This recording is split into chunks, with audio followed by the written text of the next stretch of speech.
Hello, and welcome back to Anne's Gaming Suite. Today we are going to be discussing the things that you can farm in terms of ghost yarn, scorched stones, and a whole bunch of other materials that you will need in order to create your dark silver ingots, as well as farm your tier 7 gear. But before we jump straight into the video today, make sure you guys hit that like button, smash the subscribe. We are so close, yet so far to 5,500. But anyway, let's jump straight into the video today as we discuss in terms of my farming route, where you would go and what you should do to get those gear. So we're going to quickly open the map and discuss what we're going to do. So in Dunley Farmland, there is 3 locations that I do go to farm this Scourge or this Scourgestone. However, if you guys want to also make it through the Scourgestone recipe, you will need quartz to make glass, you will need bones to make the grave dust, and you also will need the copper ore to make ingots for the whetstone, and then you're going to need to grind all those stones for those stone dust for whetstone itself. So there is a lot of moving parts in terms of what you're going to have to do in order to make these scorched stones so many times. I'm going to tell you right now, it is absolutely an insane amount of time. I'd say maybe like anywhere between half a day you'll probably have enough materials just for yourself or maybe even another teammate in order to create all the dark silver ingots, because they do cost a lot. It's the ratio from scorched stones to dark silver ingot is 1:1. However, the materials such as glass, you will need 3 of that, you will need 3 of gravestone dust and whatnot. But anyway, so what we're gonna do is, my first route I like to go ahead is to the Church of the Dam. It will drop this Scourgestone. You will be able to get a whole bunch of glass in this location as well. Typically for me, I'd get around anywhere between 1 to 3 Scourgestone, maybe even more.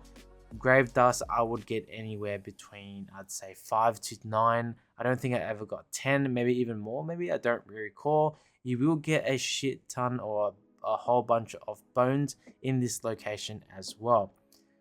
After I have killed those particular bosses, I do like to go to the ancient village. The ancient village will drop you the ghost yarn, special dust, schematics, iron ore, all that kind of G's and jazz that you will need for the later tier item. Especially tier 7, you will need a lot of ghost yarn to craft them. However, it may not say in the important loot. However, you will get the Scourgestone drop rate in this particular village as well. Generally, there is 2 villages here that I like to farm, one being the very close entrance of it. However, keep in mind, in terms of ghost yarn drop rate, I'd get anywhere between 1 and 3. I don't think I've ever received maybe 4.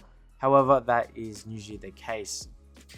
Anyway, so as we progress through the game, once I cleared all that, got my materials, if I needed any iron ores, this is probably one of the easiest places. A whole bunch of iron ore as well. There is a whole bunch of ghost rooms that you will need to use to create other potions. So typically, once I have completed that, I usually make myself all the way to the east side of the ancient village. There's a whole bunch of things that you can farm along the way in terms of scale as well that you will need for your tier 7 gear.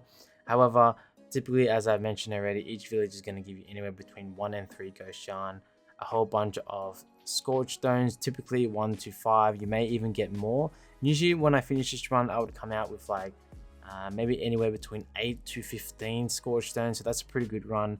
So I'd wait for the night to reset, and then I come back and then do them again, rinse and repeat until I get a whole bunch of other things.